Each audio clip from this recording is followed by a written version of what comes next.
Hello, my name is Monica. Welcome to the Money Basics Club.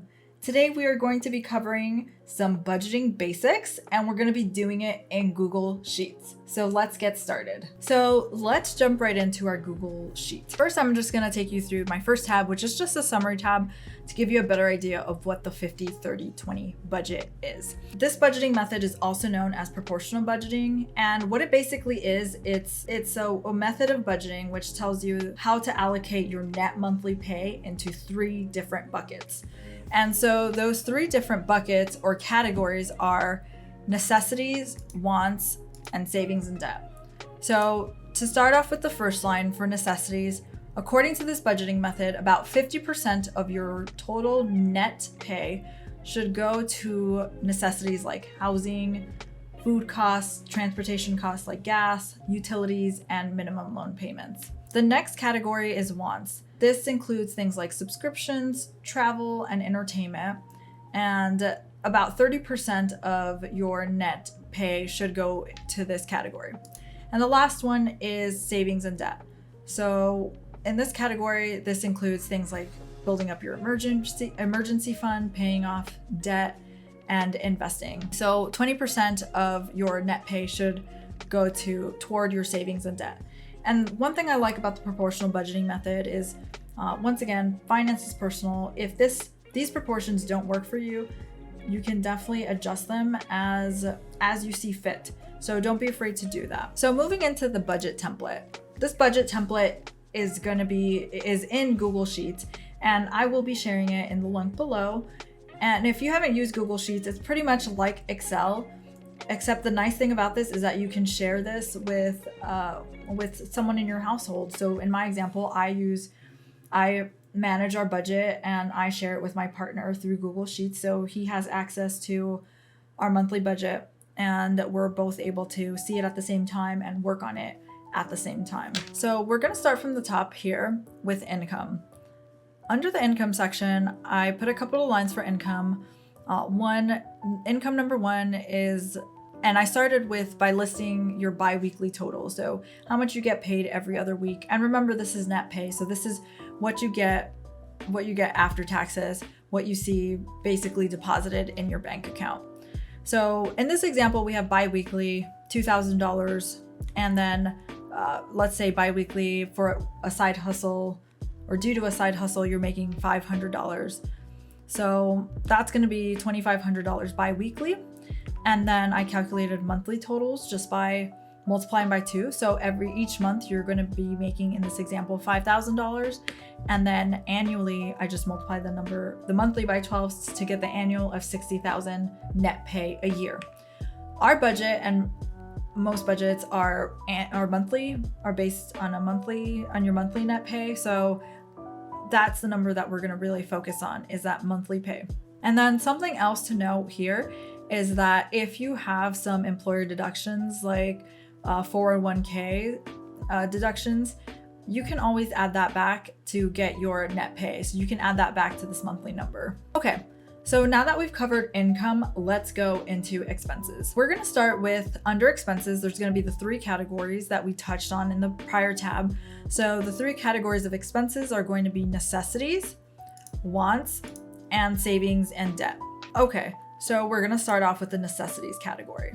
Remember, the base goal is that 50% of your net pay is going towards necessities. So what you're going to do here is just really list out all the bills that you absolutely have to pay. So that's going to include things like rent. I included gym here. There's a little bit of a debate on whether or not your gym membership should be included here, but once again, you can decide that. This is a personal part. Some of this is personal preference. I added car insurance, renter's insurance, student loan payments, credit card payments, and remember, we're just talking about minimum payments for credit cards, your cell phone, car payments, internet, electricity, groceries, and gas. Here in this column, I've included, you can put in the due date. Next, I have billing method. In my case, there are some of these bills that I'm like, okay, I haven't put those on auto pay yet for whatever reason. And so I've made a note which I have on auto deduct and which I don't have on auto pay so that I can be aware of that every month. And then of course you have a column where you have the amount. What is that monthly payment? Remember, these are monthly figures. So just keep that in mind when you're trying to determine what your monthly grocery bill is, what your monthly gas bill is. And then in this column, I put what percent of net pay. So, and the reason why I did that individually for each category is because, for example, they typically recommend that your rent is not greater than 30% of your net pay.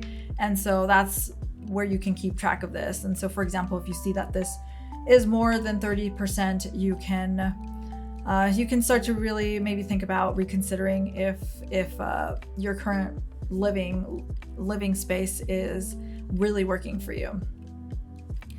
And then here I have the total. So here at the bottom, I have the totals for your necessities, which comes out to, in this example, $2,930. And the percent of that net pay, your net pay, is going to be 59%. So once again, the goal here was 50%. We're about 9% over, but that's okay. If you're just getting started, this is just really going to help you figure out where your money is going, like what your necessities are, and then you can work on improving that as you see fit, based on your goals. So now that we know the total amount, what we can do is take the $5,000 of net pay and subtract $2,930 from that to see what we have left over. So after we pay all of our necessities, how much money do we have left over for our two other buckets of wants and savings and debt? So here in this example, we have $2,070 left over. So let's move on to the wants. So now that we know how much we have left over after we've paid off our necessities, we can then figure out how much we want to allocate towards wants and then savings and debt. So let's start with wants. Here are just some examples of potentially what your wants may include. So dining out, travel, entertainment, subscriptions like Netflix or Disney Plus. And here I have the monthly amount that you're gonna allocate towards those expenses. So $250 a month for dining out, $400 a month for travel, $200 a month for entertainment, so on and so forth. And these expenses add up to $875.99. So that's about 18% of our net pay. And once again, just as a reminder here, the goal for wants is about 30%. As I've mentioned before, this is personal. If you have different goals, you can adjust this as you see fit. So once you have those totals and you're okay with that, you'll calculate what you have left over. You're gonna subtract your total wants expenses and your total necessities from your net pay. So that's gonna give us a remaining amount of $1,194 for your savings and debt bucket or category. So let's go into that last category of savings and debt. For this, I just put some examples here of I want to allocate an extra $500 towards student loan payments, $350 a month toward my savings, and then $300 a month toward extra credit card payments. And that's gonna add up to $1,150 or 23% of my net pay. Okay, and the last piece I wanna cover is the summary table. So down here, I've summarized your monthly totals for each budget category. And as you can see, the three add up to $4,955.99, which is below your $5,000, which is great. So that's so that you're within your monthly net income. The next column is going to be percent of net pay. You have your necessities at 58.6% of your net pay, your want/spending at 23%, and your savings/debt at 17.5%, which add up to 99%, which is perfect because you want these three to add up to 100, because you're basically allocating 100% of your net income to these three buckets. The next column is going to be your bi-weekly total. And I like this column because, as I mentioned, I use this budgeting method. And so what I do is each paycheck, I know exactly how much to put into each of these buckets. And on that note, I just want to share that I highly recommend, if you're using this budgeting method, to open up separate accounts for each of these categories, and that just makes this budgeting method really easy. The next column is going to be the goal. So with this proportional budgeting, ideally you want to be hitting that 50-30-20 split, and you want to compare where you're at to that ideal goal, and that way you can make some adjustments as you go to try to get closer to that goal. And you can change these goals if you have different personal goals. And once again, that way you can track how close you actually are to that goal that you've set. Okay guys, so that was my overview of the 50-30-20 budgeting method.